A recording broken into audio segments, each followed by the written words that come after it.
എല്ലാവർക്കും it's me അബ്സുവിലേക്ക് സ്വാഗതം. So നമ്മൾ ഒരുപാട് മോട്ടിവേഷനും കാര്യങ്ങൾക്ക് ശേഷം ഇന്നൊരു വെറൈറ്റി ആയിട്ട് കണ്ടന്റ് ആയിട്ട് വന്നേക്കാണ്. എന്തായാലും ഇന്ന് ഞാൻ പറയാൻ പോണ കേസ് എന്ന് പറഞ്ഞു കഴിഞ്ഞാൽ ഒരു മൂവി റിവ്യൂ ആണ്. എന്തായാലും എൻ്റെതായ കുറച്ച് ഒപ്പീനിയനും കാര്യങ്ങളൊക്കെയാണ് ഞാൻ ഉദ്ദേശിക്കുന്നുള്ളൂ. ചിലവർക്ക് സിനിമ ഇഷ്ടപ്പെടാൻ, ചിലവർക്ക് ഇഷ്ടപ്പെടാണ്ടിരിക്കുക, അത് ഓരോരുത്തരുടെ ടേസ്റ്റും കാര്യങ്ങളൊക്കെയാണ്. എന്തായാലും സിനിമയെ കുറിച്ച് ഒറ്റ വാക്കി പറയുകയാണെങ്കിൽ ഫഹദ് ഫാസിലിന്റെ ഒരു അയിഞ്ഞാട്ട് എന്ന് വേണമെങ്കിൽ പറയാം. ചെക്ക ചുമ്മാ തകർത്ത് തിമിർത്ത് എന്നൊക്കെ വേണമെങ്കിൽ പറയാം. കാരണം തിയേറ്ററിലൊക്കെ വൻ ഓളവും കാര്യങ്ങളൊക്കെ ആയിരുന്നു. അതുപോലെ എടുത്തു നോക്കുകയാണെങ്കിൽ ഫഹദ് ഫാസിൽ ഒരു വെറൈറ്റി ക്യാരക്ടർ സെറ്റപ്പിലാണ് ഇറങ്ങിയ. രംഗ എന്ന് പറഞ്ഞ ഒരു ബാംഗ്ലൂർ ബേസ്ഡ് ഗുണ്ട, ആ ഒരു സെറ്റപ്പിലാണ് പുള്ളിനെ ഇറക്കിയണേ. പിന്നെ അതിനകത്ത് എടുത്തു നോക്കുകയാണെങ്കിൽ ഫഹദ് ഫാസിലിന്റെ ഒരു സ്ലാങ് വേണമെങ്കിൽ ചട്ടമ്പി നാടിലെ ആ ഒരു സെറ്റപ്പില് നമുക്ക് കൊത്തില്ല പട്ടി നായിൻ മകനെന്ന് മമ്മൂട്ടി പറയണ ആ ഒരു സെറ്റപ്പിലുള്ള ഒരു സ്ലാങ്ങും കാര്യങ്ങളൊക്കെയാണ് പുള്ളിന്റെ ഈ പടത്തിലുള്ളത്.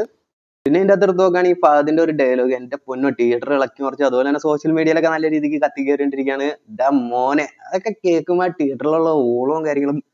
അതുപോലെ തന്നെ ഈ സിനിമേന്റെ എടുത്തു നോക്കണ മറ്റൊരു കാര്യം എന്ന് പറഞ്ഞു കഴിഞ്ഞാൽ ഇതിന്റെ സംവിധായകൻ ചെങ്ങായി ചുമ്മാ കളറാക്കി എന്ന് പറയാം. കാരണം പുള്ളി ആദ്യം ഇറക്കിയത് രോമാഞ്ചം, അതും ബാംഗ്ലൂർ ബേസ്ഡ് സ്റ്റോറി, ഇതും ഒരു ബാംഗ്ലൂർ ബേസ് ആയിട്ടുള്ള ഒരു സെറ്റപ്പ് തന്നെയാണ് ഈ പടവും. എന്തായാലും നല്ല ഒരു മൂവി എന്ന് വേണമെങ്കിൽ പറയാം. അതുപോലെ തന്നെ ഇതിന്റെ ഫസ്റ്റ് ഹാഫ് ഫുൾ എന്റർടൈൻമെന്റ് അങ്ങനത്തെ ഒരു സെറ്റപ്പിലാണ് ഫസ്റ്റ് ഹാഫ് പോണേ.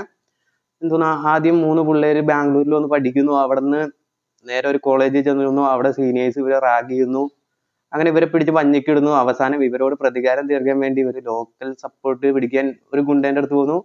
ഇതൊക്കെ ട്രെയിലറിനും കാര്യങ്ങളിലൊക്കെ ഉള്ളതാണ്, ഇത് ഞാനായിട്ട് പുറത്ത് പറഞ്ഞൊന്നുമല്ല. പിന്നെ ഇതിന്റെ അകത്ത് എടുത്തു നോക്കുകയാണെങ്കിൽ ഹിപ്സ്റ്ററും അതുപോലെ രണ്ട് പിള്ളേരും, മൊത്തം മൂന്ന് പിള്ളേരായിട്ടാണ്. അതിനകത്ത് രണ്ടുപേരുടെ പേരൊന്നും എനിക്കറിയാൻ പാടില്ല.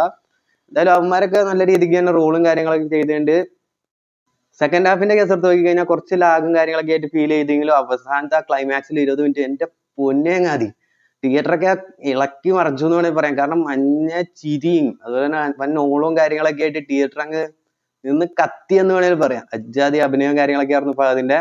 ഫഹദ് അവിടെ കിടന്ന് പൂണ്ട് വിളയാടി അജ്ജാതി അഭിനയമൊക്കെ ആയിരുന്നു. അതുപോലെ ഇതിന്റെ അകത്ത് എടുത്ത് നോക്കുകയാണെങ്കിൽ രോമാഞ്ചത്തിലെ മറ്റേ അളിയന്റെ അഭിനയമൊക്കെ വേറെ ലെവലായിരുന്നു. ആ വണ്ണമുള്ള അളിയൻ, പേരും കാര്യങ്ങളൊന്നും എനിക്കറിയില്ല.